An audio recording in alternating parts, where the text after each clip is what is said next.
দুই বন্ধু মিলে নদীতে যায় গোসল করার জন্য। নদীতে যখন নেমে পড়ে তখন পায়ের সাথে প্রচুর ছোট বড় মাছ বাজে। তখন দুই বন্ধু গোসল না করে নদীর পাড়ে উঠে একটা বুদ্ধি পাকাতে থাকে কিভাবে এই মাছগুলো ধরা যায়।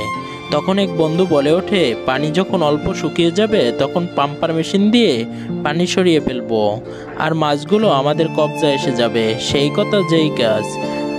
একটি পাম্পার মেশিন নদীর পাড়ে এনে লাগিয়ে দেয়। মেশিনটি স্টার্ট দিয়ে পাড়ে বসে থাকে। একটু পরে নদীর পাড়টি শুকিয়ে যায়।